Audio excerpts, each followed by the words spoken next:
very much. I'm delighted to be here because I see the space that's been created out of a lot of hard work by colleagues will be a rich space for us to learn to understand each other and understand each other's perspectives. I think it's a space for passion and dissent, and I think that's absolutely vital to democratic renewal. If I go too quickly, please indicate that, because I know for many of you English is probably your third language, whereas English is my only language, unless you count Lancastrian as a version, a dialect of it. I'm delighted to be here. I've given myself an impossible task and with an impossible build-up, but I will try at least to stimulate some further thoughts amongst us. I am thinking in the space that rather provocatively I called post-structuralism, but that's a question mark, and question marks in my work, along with many other ticks, are what I do. I'm not certain if we are post-structuralism, but I think there are some questions with it as a way to think about the social. I called it also, after Lauren Brillant, the sensualist turn, the sense in which there's a move to think through the body, or think more seriously or in a more concentrated way about emotions and what they do and what they make available and what they repress and what they return as. And I called it, just in case you haven't got the plot yet, I've got 3 titles, which is a very, very poor of me, I know. I called it Thinking Effects. And there's some sort of tension between thinking and feeling. And that kind of opposition, I think, needs to be dissolved. I think we do think in a holistic, complex way. When we're doing research, we get inspiration from emotions we feel, or the kind of static around our encounters with people. It's not always that kind of model of thinking as abstracted from the doing of the practice of research. So, that's the terrain I'm going to be looking at. My aims are these. I want to acknowledge the role of emotions in feminist politics and ideas. I want to explore the feminist remaking of the discipline of sociology through the feminist imaginary. I'm going to look and describe some further intellectual trends and resources comprising the effective turn. I'm going to describe research framed by what has been called the psychosocial optic. And that really is just a way to slice through an encounter with taking emotions seriously as forms of knowledge and forms of power and powerlessness. And I'm looking a little bit, just briefly, at the academy itself as all about emotions, contrary to the sense in which the academy is all about reason. I want to show how reason is saturated by feelings. And then I want to invite some comments on some of the implications of this, or some questions, or some, if you're puzzled by things, please come back to me. Now, I chose this advertisement. It speaks to women of a certain age who were part of the women's liberation movement. If it were a lady, it would get its bottom pinched. The reprises, if this lady was a car, she'd run you down. There was a whole set of interruptions of the mainstream kind of appropriation of women, our bodies, the sense in which we're the sort of the window dressing on the real world run literally by men. And I like it because it's witty, it's fleet of foot, it's eye-catching, and it also contains and expresses a kind of political anger. I think the effective turn, the turn to emotions, began with the feminist interruption of dominant knowledge codes. So I think we were there first. So to call it a turn, it always kind of makes me feel, wait a minute, I turned quite some while ago, 30 years ago, in the 80s, the late 70s. There was lots of anger, there was lots of passion. And from out of that passion, that politicization of our individual experiences, which meant we spoke and therefore made public our private concerns, there was a new language of analysis. So the notion that we were objects of somebody else's world, or objects who were actually often ignored, rather than subjects of our own world and subjects of the production of knowledge, we challenge that. And it's really important for all generations, I think, men, women, everyone, to recognise that this was collective agency. And I think the collective connective agency produced a fantastic jouissance. And I'm sorry I haven't got the right mark on the accent there. Joy, pleasure, resistance. Equally though, it did rather produce the other side of feeling all together, a recognition actually that any time you constitute a claim to be a collective, you exclude someone. They do not find themselves represented in that collectivity. And this was the answer back to feminism from black feminists, saying, well, your politics don't suit our material conditions. So there was a challenge to the dominance of a particular voice, a particular classed position that came from black feminists, non-heterosexual feminists, and working class feminists. And if you like, the women's movement having flourished, rather creatively, it can be argued, dispersed because of the tensions of some of those difficulties and challenges across difference. And there was a whole flourishing of political language about identity. At the same time we were struggling with each other in activism, we did get into the academy, where we rather struggled together against the men. Which has happened as well, because they're quite formidable. I don't mean individual men per se, although there were certainly resistances to feminist knowledge in the academy, but it was more like the masculine knowledge codes, in which women's experiences were not taken seriously, not seen, and certainly not worth theorising. Because there was a natural view of gender. Oh, it's just how it is. It's hard to think that people thought that. But it was the case. So women's childbearing functions, the family in its particular conventional form, were seen as natural assemblages, the result of a natural predisposition to heterosexuality. Reproduction was not politicized.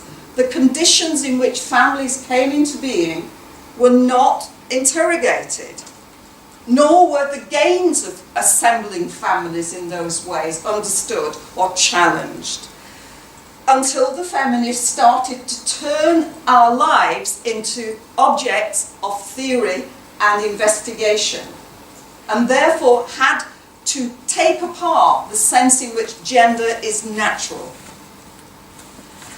And that process still goes on, because you can turn your back and lo and behold the curriculum gets reassembled as if feminism never existed.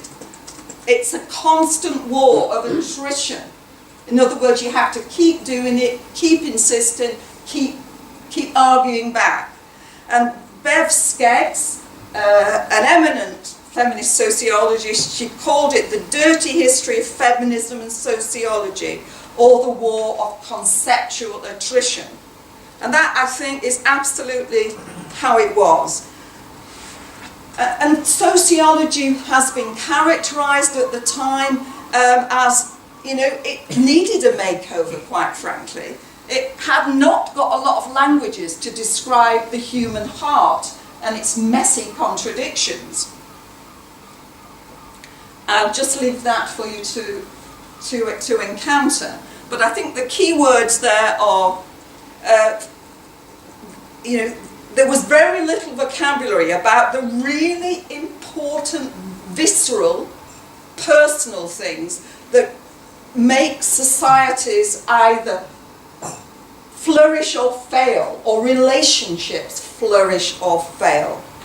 There's very little discourse about fear, very little discourse about, you know, the life of the imagination. In other words, it was sensual light. It was largely about, you know, sociology was highly abstracted, not connected to bodies, not peopled by rich narratives of the complexities of life. Now, I've just put that phrase there, discursive determinism. I mean, as we know, and as the Academy is always doing, and sociology seems to have a particular commitment to this, it's turned. And it turned after Foucault's work. I'm not going to mention a lot about him. I'm going to assume that. I'm going to assume that there was a rejection of a straightforward structuralist account of power to think about power in a more dispersed, capillary and embodied microphysics of power, a smaller understanding of power, not as repressive as productive. And there has been a critique of that as saying, well, you know, if we're all already trapped in power, you know, what is the point? Let's go and slit our throats right now. And a critique of Foucault's discursive determinism. So we've got two potential critiques here. We've got sociology as feeling light, and we've got a critique of Foucault as already sealed and done and dusted. You know, where is agency? Where is the resistance? Although, of course, he has a model of resistance.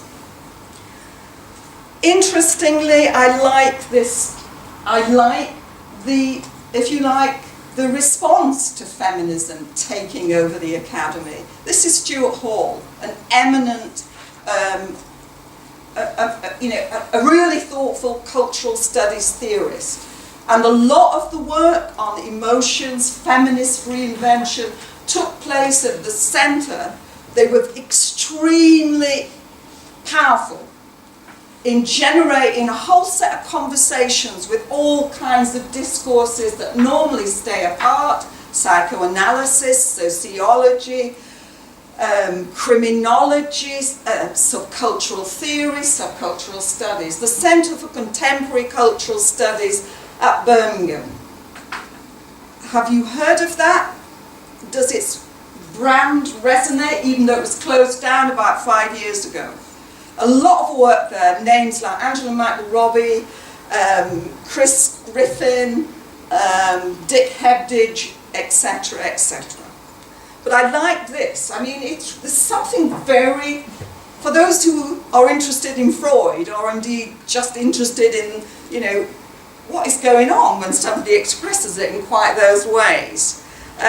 It tells you quite a lot about academic practices. I'm now going to turn very briefly to kind of situate the effective turn that has been claimed recently in the past 10 years or so, and talk about it in terms of a set of conversations between different disciplines. As I've indicated, there was an explosion of interest in identity, which is not surprising in a society which has become much more individualistic as the result of changing global orders that have been characterized as neoliberalism, in which the regulatory role of the state, we used to have a welfare state in Britain. I think Sweden still got one, and, you know, hold on to it, because you will not, you know, its disappearance has huge consequences for productions of the self, for who can flourish, and so on. So this move to individualisation, which was inaugurated, began by Thatcher and the adoption of particular kinds of monetary and financial policies and practices, focused, I think, in the social science knowledges, a conversation between psychology and sociology. You know, there were lots of overlaps, but nevertheless those disciplines do have particular vocabularies they bring to the conversation. So there was interdisciplinary work in which sociology was rather more generous to psychology, and psychology was, some of it was welcome to that party. So instead of being kind of barriers, they were, if you like, entanglements between the two. They have a lot to say to each other. And now, of course, in terms of looking at emotion, the neurosciences have joined in, if you like, the hard sciences. So we've got an assemblage here, a new set of languages to think together about the role of the affective emotions, desire in human relations. I mean, as I said, feminism has always been interested in that. And cultural studies, similarly, very fluid, generous space to think things that we normally keep separate. So we have all those strands leading into, if you like, a logic, a set of ideas that can be raided and selected and put in conversation with each other. But invariably, you've got all these disciplines trying to talk to each other. They often talk past each other. You know, emotion, the affective, they're unstable objects. What are we talking about when we talk about an affective term? Well, I would argue it helps us to keep that definition wide open. If you look here, Weatherall, who's just written a fabulous book called Affects and Emotion, towards a new social science understanding, she does it this way.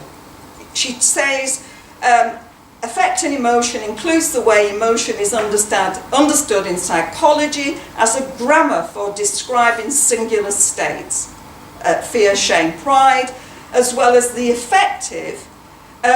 So she poses it, so we've got emotions sitting in psychology as singular, and the affective itself is a wilder, more encompassing project, highlighting difference, process, and force. So again, you've got that kind of, you know, you've got psychology doing one thing, you've got a more stretched out space that has been called the affective. Okay, so that looks nice and tidy, we know where we are, and lo and behold, Probin comes along and does it the other way around. She splits the difference in the opposite way. And she says, a basic distinction is that emotion refers to cultural and social expression, whereas affects are of biological and physiological nature. So there's no absolute agreement, basically. Some people put an emphasis on the social, some people put an emphasis on the biological, the physiological, and the same thing can fetch up in two different parts of the description.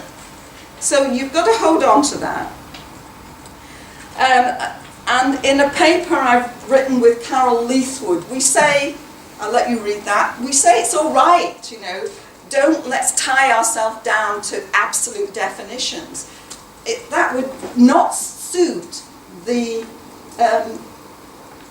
fluidity or the dispersed nature of thinking about affects, emotions, feelings and desires. You know, we don't want to let go of, you know, the interactional, the biological, etc., etc. We don't want a prematurely inflexible position. We don't want to define the field of emotion with certainty. And I think what we need a kind of hospitality to different kinds of ways to think about this. We precisely want interdisciplinarity. We want conversations across disciplines. The world is getting more complex, not less complex. Therefore, we don't want to retreat into specialised, already known concepts. We want to generate new ones. And the best way to do that is talk across them. And to reassure you, it's okay to be confused at this point.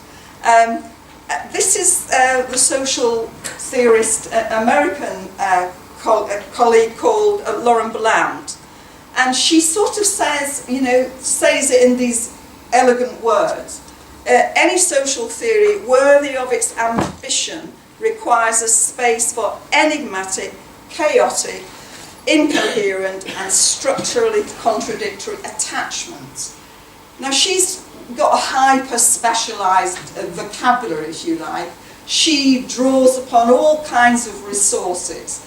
I'm not going to really unpack this anymore, but she's basically saying, you know, our attachments are complex. We attach to things that are not necessarily good for us. But she says, we have to find a form of thinking about that which allows us to live, if you like, or to better understand and embrace these contradictions. We can return to the second part of her quote later if you want. And she has a whole way of understanding, if you like, why we put up with things that are not good for us, why we keep reproducing ourselves in suboptimal times. Why we're attached to capitalism, frankly. And I think, given that we've had a world economic meltdown, well, at least in these shores and in other shores, I think Sweden may have been somewhat protected from it because you have a different economic model.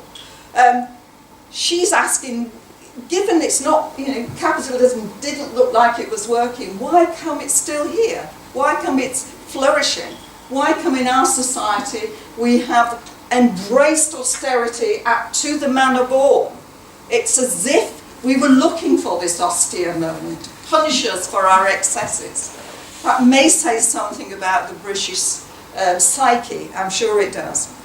Okay, so I'm going to turn next to think about some of the contributions feminists have made to revising and rethinking social theory. In other words, if you like, to explain the point of our going into the academy. And I'm going to look first at Bourdieu, very briefly, just to mention some key writers who have been working with Bourdieu, and trying to, if you like, illuminate his concepts, principally habitus, and try and get it to do more work, because Bourdieu, for all his fabulousness, and he is the most cited sociologist apparently in the world, certainly in the UK, and there's an absolute fan club for his work. But to suggest, you know, like any thinker, they have spaces they don't think in. It doesn't come naturally to them. and gender is not really his bag, didn't really understand it, and therefore it doesn't really enter his model of habitus. And there's some very interesting feminist critiques of his inability to really understand the psychic force of gender. It is beyond habitus. It is deeper than habitus. It intersects habitus. It undoes things. And it cannot sit into his model easily. Nevertheless, his ideas are incredibly powerful. But what's even more powerful, I think, is the way feminists appropriate, take his ideas, shake them up, look at them, and put them back down and improve them. They do more explanatory work, which is really what you want a theory to do. Okay, and I'm now just briefly going to turn to this particular account of the affective. And I apologise for my rather wayward punctuation. It didn't look like that when I saw it on my screen, and I can't alter it. It's meant to run on. What's interesting here is how Bev Skeggs uses the work of Bourdieu, and she also uses the work of Sarah Ahmed. And she puts them together, and she talks about class. Now, as we know, class is where Bourdieu is. That's really what he does. He tries to explain social class in terms of its many forms of capital, and who can accrue value and who can't accrue value. What Skeggs does with that is say, well, how does emotion play into social class analysis? Because Bourdieu seemed to be rather a more cognitive view of the work of habitus and the capital, whereas in Skeggs' hands and Diane Ray's hands, you get a sense of the pain of class, the power of those who are entitled, and the pain and resistance and humiliation of those who are not entitled. So they really deepen a sense of how class relations work because they understand how they feel. And that's often the sense in which you really appreciate power, when you feel something. It's not an abstract thing, power. It enters the soul. And it never leaves the soul, it seems to me. And that really is one part of their main contribution. This is how Ahmed talks about emotion as a way of apprehending the world. And she talks about bodies and the spaces between bodies. And she talks about the kind of attachments that we have to certain emotions and certain consequences, in certain situations. She says, rather than seeing emotions as inside, psychological dispositions, we need to consider how they work in concrete and in particular ways to mediate the relationships between the psychic and the social, and between the individual and the collective. And she was particularly talking about race. She was talking about raced relationships and how those relationships are embodied and they are saturated by emotions often to do with fear, hostility, and or desire. Because of the history of colonialism and post-colonialism and so on and so forth. She offers a lot to those of you interested in thinking about difference. Another strand of, if you like, feminist sociological work I call this feminism after Freud. And I'm interested in a slightly different take on it, offered by Walkerdine, Valerie Walkerdine, and her collaborators, Helen Lucy and June Melody. And I think what their work offers is a very rich take on Marx via way of Freud. And if you get Marx and Freud to talk to each other, that wouldn't one like to have been in a room when that took place? It's, of course, not possible, but intellectually enticing. But they have put Marx and Freud in conversation through feminist imaginary, and what they wanted, they wanted the development of a form of theory of the subject, the human, which did not accept the notion of false consciousness. I mean, if anyone has been a Marxist or ex-Marxist, you know that it was all about, and it probably still is all about, the revolution. You know, the revolutionary subject. When the working class finally get their act together to mobilise and recognise themselves as a class, is it in themselves? You know, in other words, the revolutionary class, when they all get it, you know, they're presumably led by the intellectual vanguard to overthrow capital. Well, I don't think it's ever happened anywhere. Apart from, yes, of course it has, but I'm thinking of Britain. We nearly had a revolution in the 17th century. But it was a revolution. Yeah, there was a revolution. It didn't sustain very long. There was a counter one. We restored the monarchy and we still got it. Which, along with capital, looks incredibly immovable. Apart from natural, no, it's still immovable. And their work was saying, well, Marx offers us a theory of the revolutionary subject, when the revolution happens. But where is the theory of the subject? How do people get to change? So they have raided, if you like, psychoanalysis to talk about how we are made subjects in this society, how our desires are laid down within us, how come we're attracted to all kinds of difficult and dangerous desires.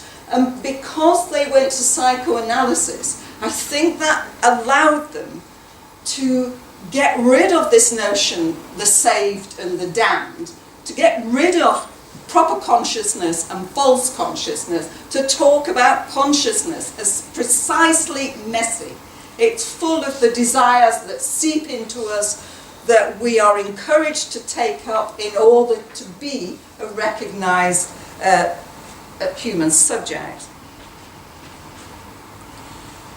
Now, someone who has taken this further, I think, and I certainly don't have time today to do anything like, nothing like justice at all to this work, but Judith Butler, instead of seeing, if you like, Freudian psychoanalysis as an oppressive mechanism per se, began to investigate it, began to trouble it, troubling gender in terms of a whole set of vocabulary about how we are made subjectification, how gender is not something that's inside us to emerge, but is something that's written back on us, because as we enter human relations, we're already formed, in gender's out there. And the categories through which gender is made up, heterosexual matrix, means that we kind of got to sign up to gender. In terms of femininity or masculinity, in terms of male and female. These categories pre-exist us. These are not natural phenomena that we emerge with. So the idea of gender is it's performative. It keeps being repeated. Our call to be gendered is a process. It's not a noun, it's a verb. And she then tackles this via, if you like, a surprising humanist pulse in her work. And she goes back to that moment of children's dependency on recognition and love from their parents. And she says this lays down the psychic conditions of much of our, if you like, propensity to be attracted to power, to want to please power. And I like this turn, this very small throwaway in her work. I think it's very productive and rich. The one who holds out the promise of continued existence plays to the desire to survive. In other words, the way we get produced in this kind of society is through the norms that we are compelled to accept, otherwise we risk not being recognised.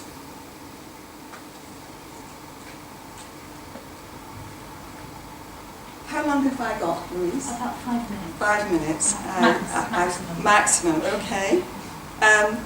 My own work, try and translate it down from all that walk through feminists you've ever fallen in love with, and I always fall in love with people I think with. It's usually platonic, but that's, you know, I find it quite,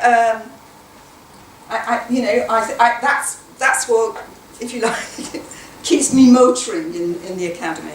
My own work was looking at girls' friendship, and I wanted to know why it was so powerful, passionate and toxic, why so much of their loves turned to hatreds, their hatreds turned to love, and how that was all entangled in class and heterosexuality and homosexuality and race. So nothing if not ambitious, but I literally sat around in classrooms looking at what they did and how they communicated with each other in girls' notes. And these notes were saturated by love, hate, excitement, anticipation, see you after school, worries about boys, worries about their parents. It was another world. It was an ethnography. And then I traced some of that. I then began to ask myself in later work, okay, well, who am I to produce these people in my stories? Who am I? What desires do I have that are invested in my writing? So this other paper was looking at, if you like, a critique of Angela McRobbie's work, and it was also saying something about generational politics. Angela McRobbie wrote The Aftermath, the post-feminist masquerade, in which she was saying, well, feminism's gone almost. There is no resistance. Even the most privileged girls have been entirely stitched into neoliberalism, stitched into work and looking fantastic and performing this hyper-femininity. I asked questions about that because I was interested in how she was producing who a feminist was and how she was identifying the feminist and what were the implications for those women young women who'd never identified as feminists. Because I think when we produce our writing and the people we write about, we are producing ourselves. And if you like, that's a form of 360 degrees reflexivity. It's what, in more conventional terms, is the autobiography of the question. Who are we when we write our stories of others? Don't have time for that. I don't have time for this. But I do think my interest in the affective has been long-standing out of my own intellectual biography as a feminist activist who entered the academy, who got into sociology and wanted to make a contribution. However, I've also realised in my maturity and vintage years, as we like to say, at the academy, it was not the place I then imagined it would be. Louise has got a more elegant term for this.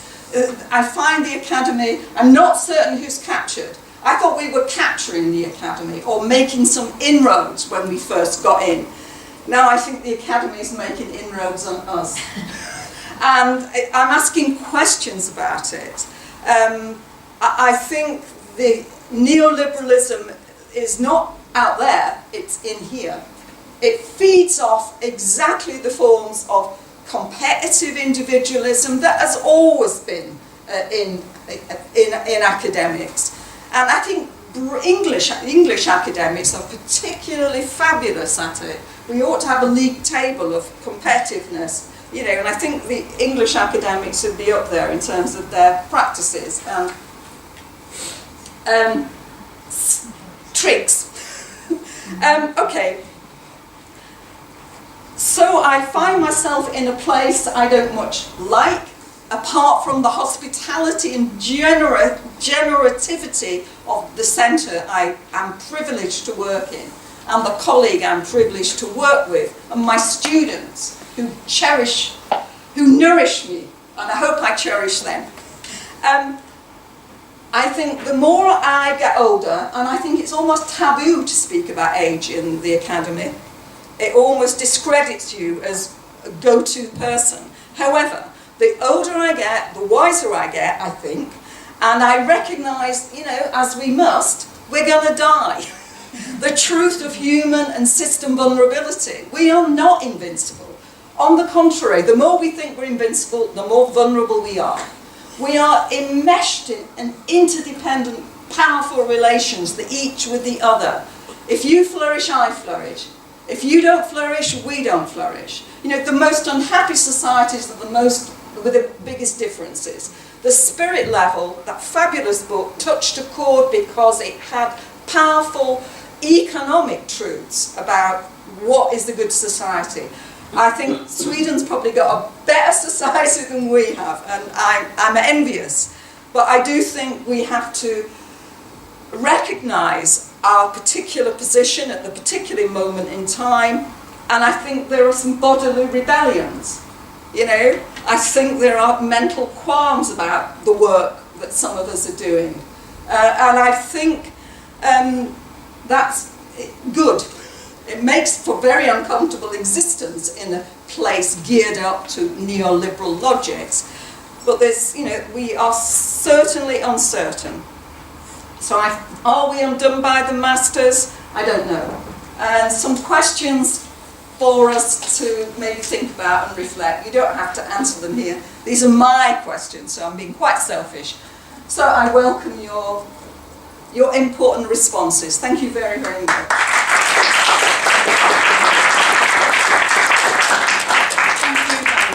To stand and take questions, or have a sit down? What would you like? That's up to you. I'm happy to stand up, okay, actually, because I know it's a would you like to ask Valerie any questions, or make any comments, or offer any views, opinions? Let's open it up to the room now. And what I'm going to do is take a group, a cluster of questions, just so that we get more opportunity for you all to contribute. So, let's start. Emily, you've got a question? Somebody else? Anybody else?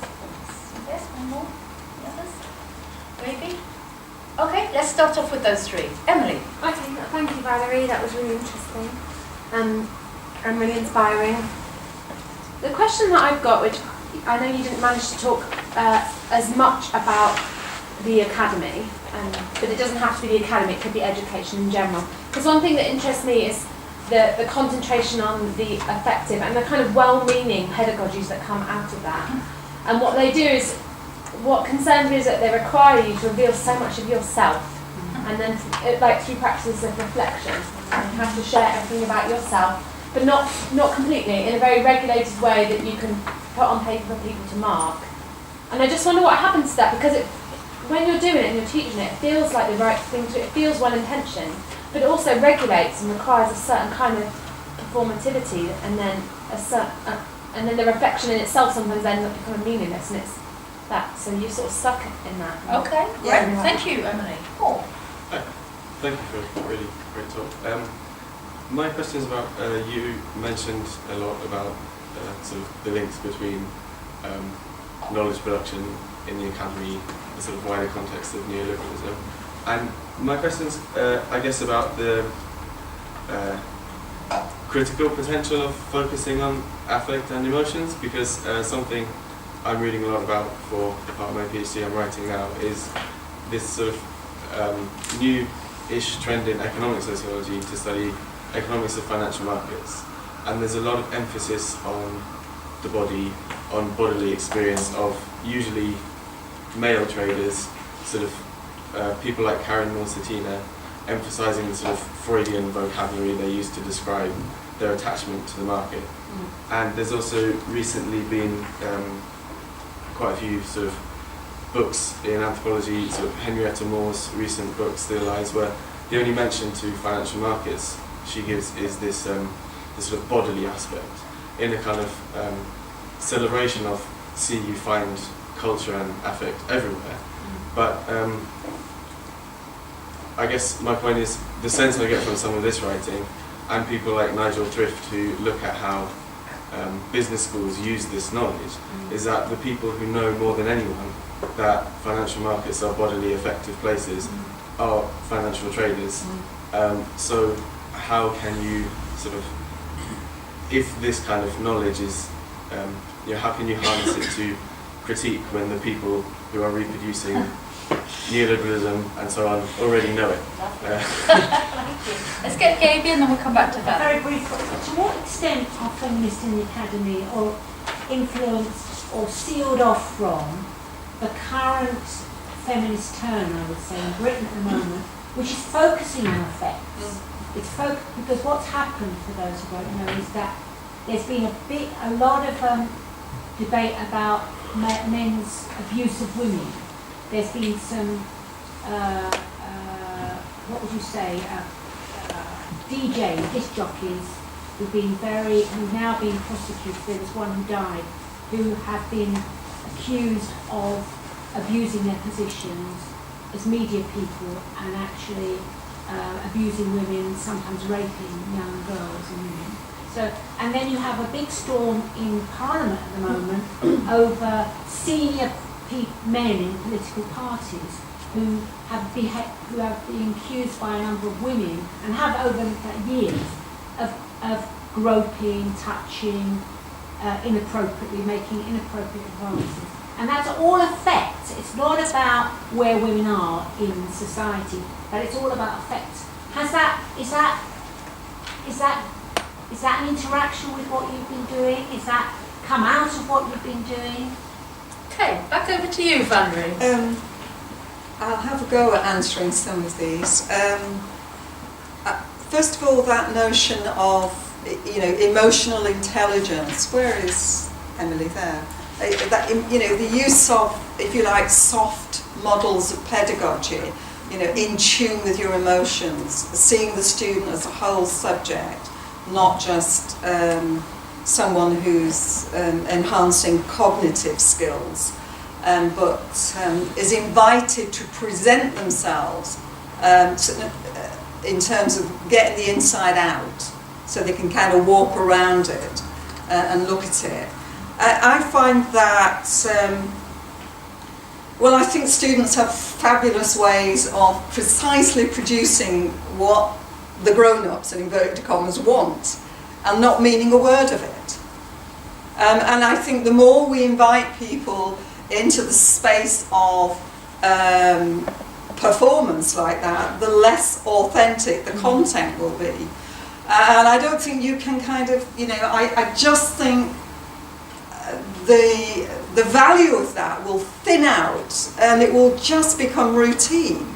And I don't know how you keep pedagogies and those kind of invitations in classrooms non-routine. When you teach for many years, you suddenly hear yourself going into your normal strategies, and they do get conventional, and they do produce conventional kind of results. So keeping engagement with students about an authentic conversation and learning transaction going, it's not easy at all. But I do think some of this appropriation, the taking up of emotion, or people have got to have these interpersonal skills. I think it's really quite vulgar. It's incredibly vulgar. So I think there's resistance to that, and I'm very interested to know, well, some work would suggest that students can play with that, can invent themselves. It's like another identity. Someone who's so kind of thoughtful and emotional and reflexive, blah, blah, blah. And they can hide behind that, which seems to be a perfectly acceptable position to take. When you're in that power relationship, you've got to kind of protect yourself, I think, actually. Knowledge production and neoliberalism. Who asked that question? Paul. Sorry, Paul. Yes. How did you phrase it, Paul? Was there any chance of resistance or talking back to that? I mean, I guess you mentioned at the start of your talk the sort of move away from structural accounts, and in some of the anthropologists I am reading are trying to move back to that, because they're finding that some of the sociology, anthropology of sort of corporations and financial markets is emphasizing the bodily, the affective, and the way that practitioners in those sort of spheres of power production are very aware that it's a very bodily relational process. Sure. So I guess can that sort of attention to affect maintain a critical edge when people... I suspect not with traders on the floor in the financial centre in Canary Wharf, or indeed in many boardrooms. You know, that kind of libidinal economy of acquisition is extraordinary. I don't know if any of you have been watching this fabulous programme called Breaking Bad. If you haven't, check it out. I watched an episode last night. I'm sorry it won't mean a lot to those who don't know it, but check it out. It's about a wholesome, fabulous science teacher. He gets some very bad, I won't spoil it for you, he gets some very bad news. It completely alters his moral compass. And he then moves into an alternative economy in which he becomes the go-to person for producing crystal meth. He makes an absolute fortune, because A, he's a fantastic chemist, he knows the business, he gets sponsored by someone further up the food, well, almost at the top of the food chain, and he makes thousands and thousands and thousands. And his little sidekick, who's a bit more of a deviant, is still not happy with $1.5 million.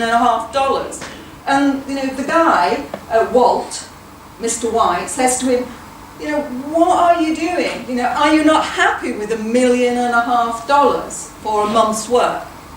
You know, and well, I see it.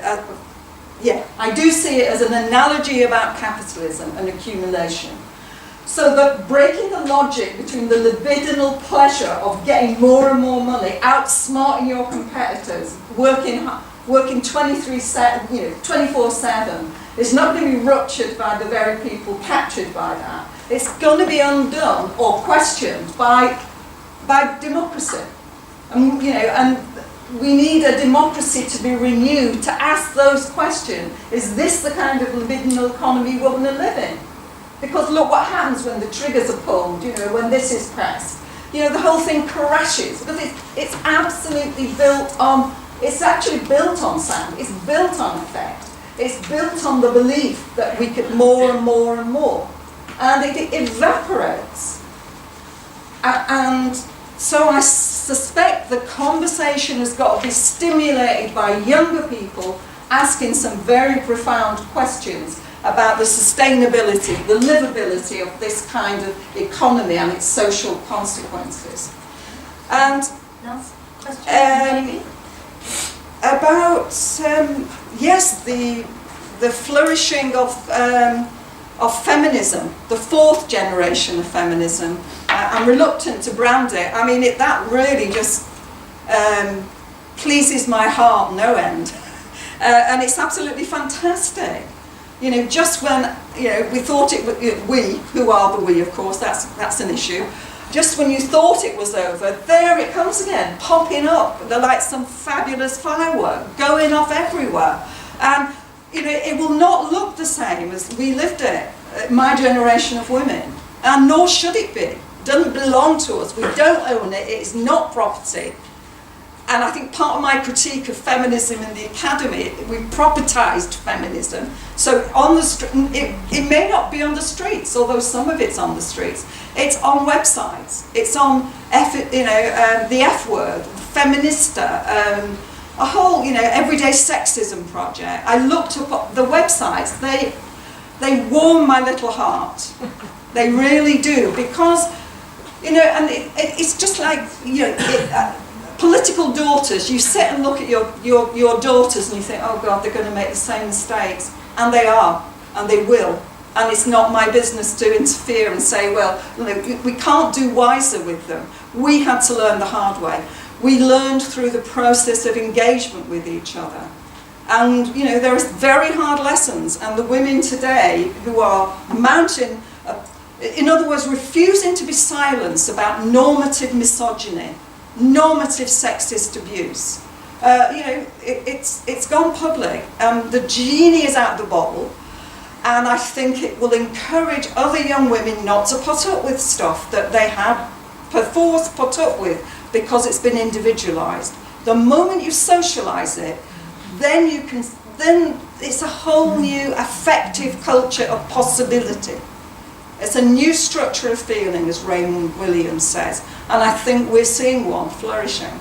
It may not last, it may get doused. It's a war of attrition, this. It's not a battle that one single victory. It's not Waterloo, it's endless skirmishes. And the young women are having them. Thank you so very much, Valerie.